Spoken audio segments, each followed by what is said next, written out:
morning and welcome to Palm Coast Annual Memorial Day service. At this time, for those of you that are able, would you please rise for the presentation of the colors by the Palm Coast Fire Department Honor Guard, accompanied by the Ancient City Pipe and Drum Corps. Please remain standing for the Pledge of Allegiance and the National Anthem.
Join me in the Pledge of Allegiance. I pledge allegiance to the flag of the United States of America and to the republic for which it stands, one nation, under God, indivisible, with liberty and justice for all.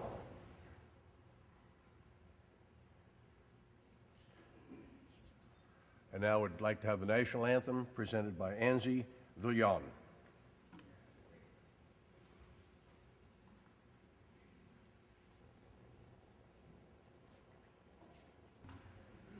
Oh, say, can you see by the dawn's early light what so proudly we hailed at the twilight's last gleaming? Oh, stripes and bright stars through the perilous fight. Oh, the ramparts we watched were so gallantly streaming, and the rocket's red glare, the bombs bursting in air, gave proof to the night was still there. Oh, say does that star-spangled banner yet wave o'er the land of the free and the home of the brave?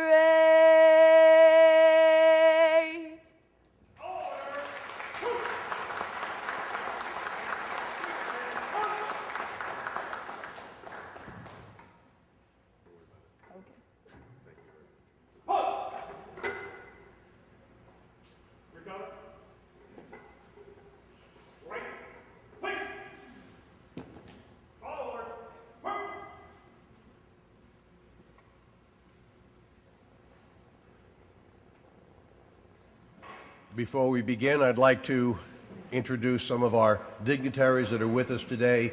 The members of the Palm Coast City Council, would you please rise and be recognized? Thank you very much.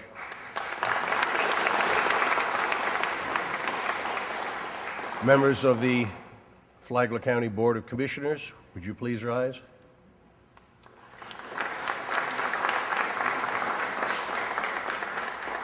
I see Clerk of the Court Gail Wadsworth.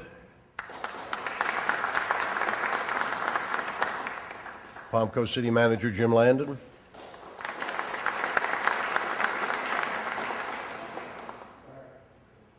And I'm sure I've missed some folks, but welcome all of you and thank you for coming.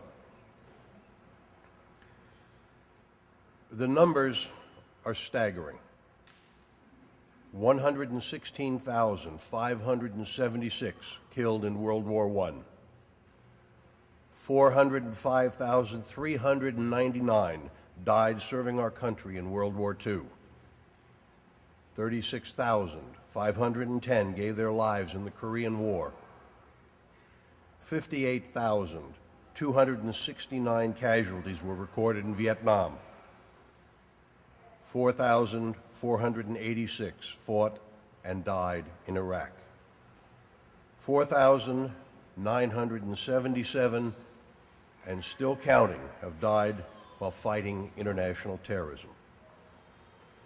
Collectively, our lives are void of 626,157 loved ones who are no longer with us at our homes. There are empty chairs at our dinner tables. There are empty beds in our bedrooms. There are empty places in our hearts and empty hands that reach out for a touch. This morning we're gathered here to honor our comrades who have been wounded or have died while serving the United States of America. These brave men and women have stepped forward, honoring their oath of allegiance as members of our armed forces. They gave their lives with honor and dignity. They died so that we can celebrate freedom. Their deaths may leave us empty, but we must always remember that their lives leave us full. There will always be full feelings of love in our souls as we remember their smiles, full minds filled with tender memories. There will always be fully adorned walls with happy photographs, a full sense of pride for the ultimate sacrifice that's been made for our country and for our citizens. Over the years, cities, towns, and villages have commemorated this three-day holiday with parades or picnics. Perhaps what is needed is a return to the original intent of this day of observance, by setting aside this one day for the nation to gather, to remember, to reflect, and to honor those who have given their lives in service. Maybe what also is needed is a return to the solemn and sacred spirit that respects these brave men and women. Memorial Day was officially proclaimed on May 5, 1868, by General John Logan, National Commander of the Grand Army of the Republic. It was first observed on May 30th, 1868, when flowers were placed on the graves of the Union and Confederate soldiers at Arlington National Cemetery.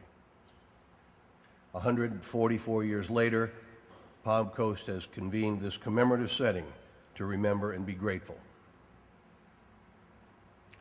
British poet David Hawkins wrote, You can shed tears that he is gone, or you can smile because he has lived. You can close your eyes and pray that he'll come back, or you can open your eyes and see all that he has left. Your heart can be empty because you can't see him, or you can be full of the love that you have shared. You can turn your back on tomorrow and live yesterday, or you can be happy for tomorrow because of yesterday. You can remember him only when he is gone and cherish his memory and let it live on. You can cry and close your mind, be empty and turn your back, or you can do what he'd want, smile, open your eyes, love, and go on. In closing, let me just offer one wish. May the sacrifices of our heroes be cherished forever and never forgotten. At this time, I'd like to share with you a letter that was sent to us by Congressman John Mica. Congressman writes, "Dear friends, as we gather on this Memorial Day in Florida and our nation's capital and across all of America, let us remember those who have paid the ultimate price in service for our country. As we cherish each soldier's memory, let us also pray for their families and loved ones. May the Lord keep them in his care, and may he continue to bless, now and forever, the United States of America." And it's signed most respectively, John L. Mica, Member of Congress. At this time, I'd like to call upon VFW Post Commander Lorenzo Nacci for some words.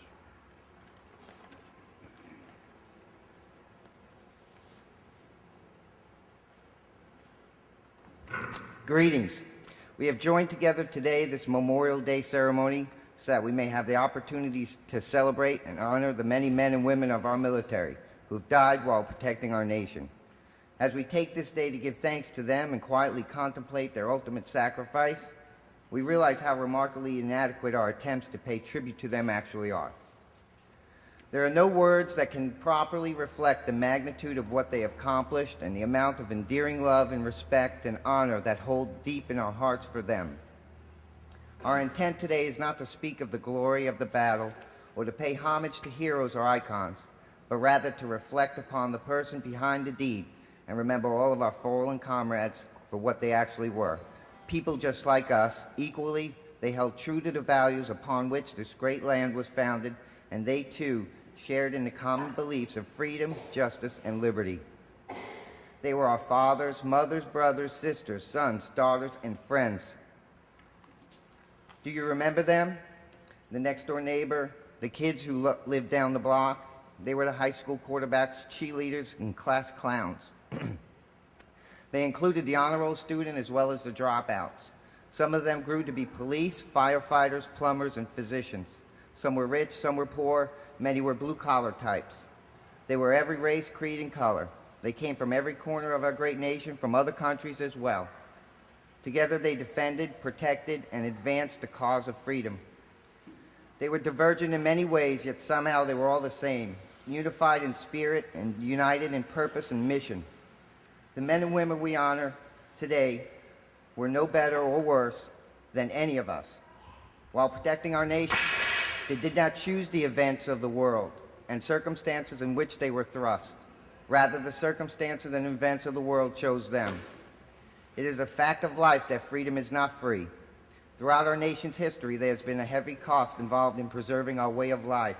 We as a nation have shouldered this cost, and for many great generations of men and women who fought and died for freedom's sake, it came to them not as a burden, but as a duty. Regretfully, the sacrifices of our comrades, sometimes forgotten or disregarded, especially by those who've gained the most from it. History and current events have proven that heavy fist of tyranny and terror would prevail over many countries that are enjoying relative recent freedoms and democracy, if not for those we honor today. I think it is incumbent upon those who take so much for granted to consider what alternatives would be available to them if not for the selfless sacrifices of many of our comrades. Perhaps it should be mandatory for every citizen in every nation that has benefited from Americans' valiant efforts on their behalf to tour the final resting places in America's war dead located in Normandy and other cemeteries in France, Holland, Belgium, Italy, North Africa, the Philippines, Netherlands, Luxembourg, and Panama. Sacred grounds, silent testament to America's commitment to freedom-loving people everywhere. As Colin Powell once so eloquently stated, we have gone forth from our shores repeatedly over the last 100 years and put wonderful young men and women at risk, many of whom have lost their lives, and we have asked for nothing except enough ground to bury them in.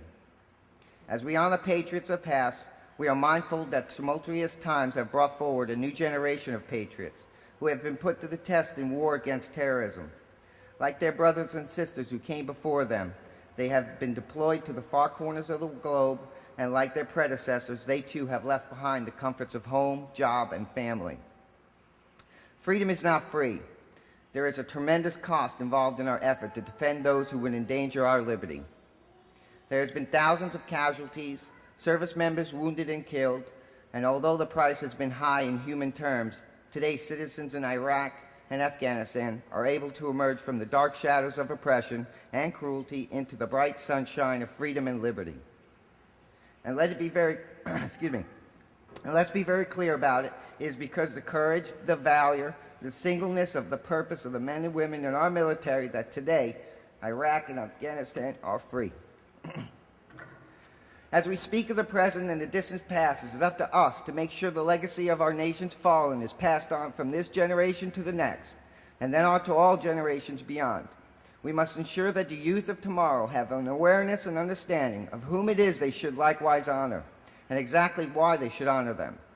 Likewise, as we maintain the memory of the deeds of our fallen throughout this coming years, we need to remember to care for those who've returned from their service and their wars as well. Serving with equal dedication and valor, they deserve and entitled to and receive adequate and proper medical care and compensation for their wounds, injuries, or illnesses connected to their military service. After the support of the troops rallies, after the welcome home parades, and long after the guns fall silent, what happens next? Our responsibilities and our obligation to our veterans shouldn't end at the last welcome home is over. Our veterans deserve better than that. The defenders of this nation fulfilled their obligation to us, and it is up to us to honor all of their obligations we owe to them. Protecting and defending America's ideals and values should entitle them to a chance to achieve the American dream too. One that includes employment, education, and a home in which they live. They deserve not only our gratitude, but deserve to be treated with dignity and respect as well. Haven't they earned it? To do anything less is to betray the memory and the sacrifice of our dead. Let us leave here today knowing that our destiny as a free people is entirely up to us. Let every deed and act upon each of our days be guided by the memory of those who gave their lives for our future freedoms. And may the sacrifice continue to inspire us and fulfill us with hope. Thank you.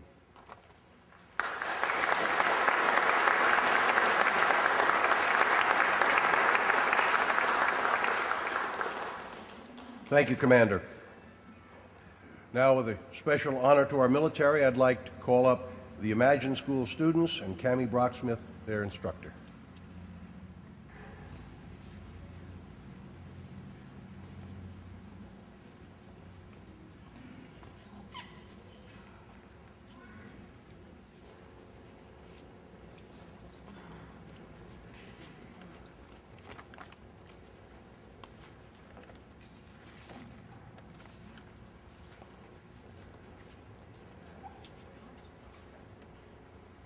The bugle echoes shrill and sweet, but not of war it sings today. The road is rhythmic with the feet and men-at-arms who come to pray. The roses blossom white and red on tombs where weary soldiers lie. Flags wave above the honored dead, and martial music cleaves the sky. Above their wreath-strewn graves we kneel. They kept the faith and fought the fight. Through flying lead and crimson steel, they plunged for freedom and the right.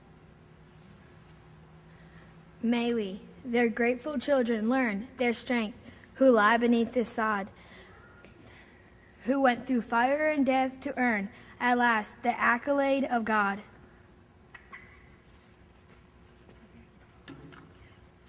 In shining rank on rank array, They march the legions of the Lord. He is their captain unafraid, the Prince of Peace who brought the sword.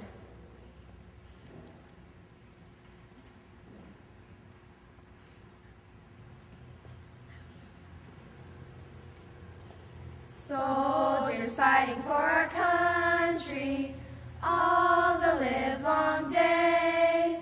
Soldiers fighting for our country at home and far away. They face danger, they risk death each and every day. Not for fame and not for fortune, but for you and me. They do it for you, they do it for me. Yes, they go to war for you and me. They do it for you, they do it for me. Yes, they fight to keep us free. Thank you.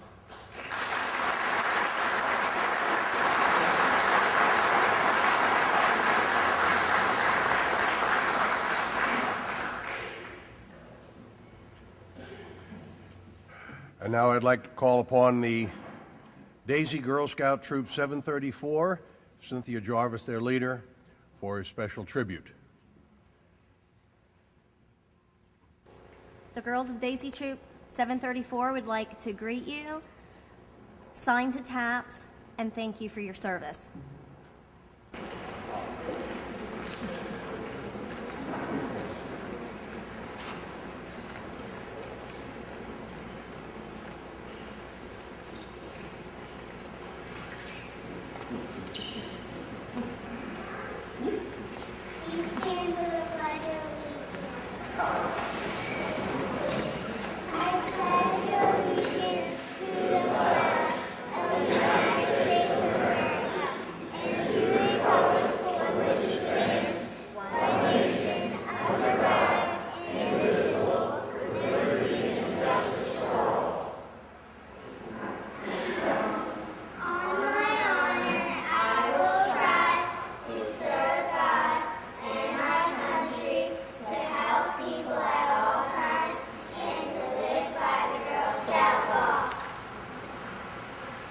Glad to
You know, when you see the youth that will inherit this great land of ours, it makes the sacrifice that we recognize today well worth it.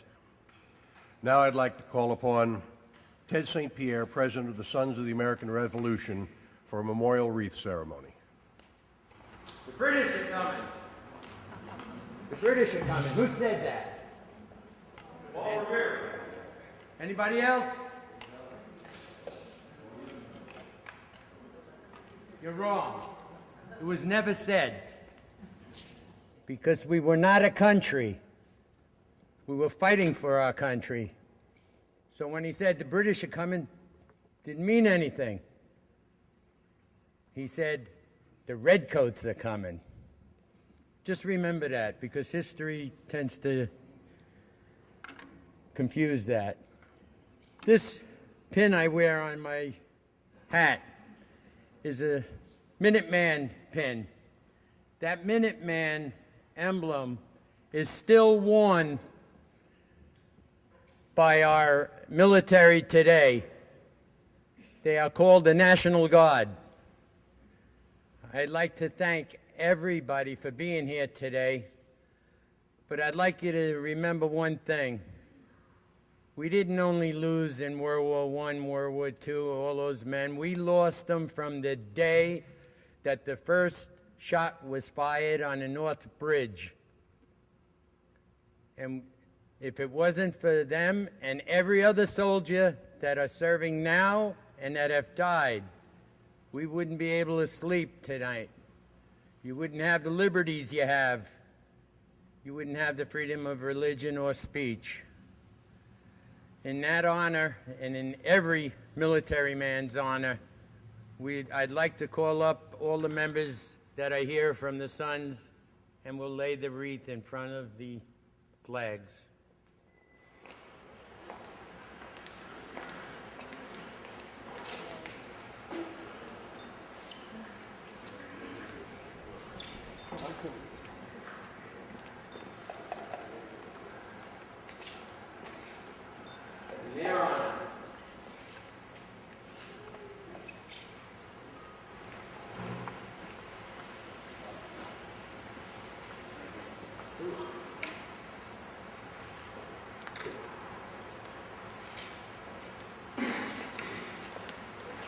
I thank you.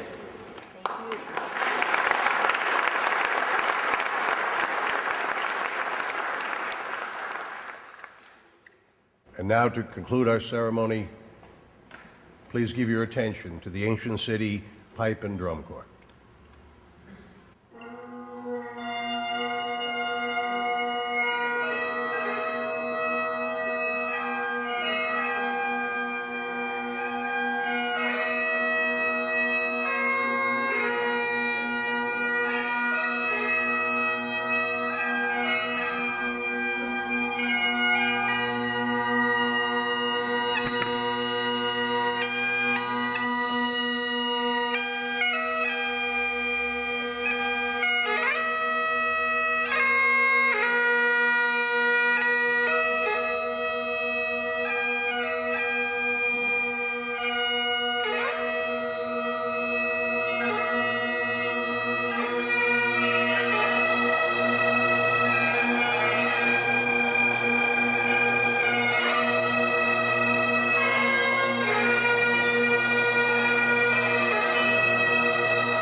Thank you very much for your attendance.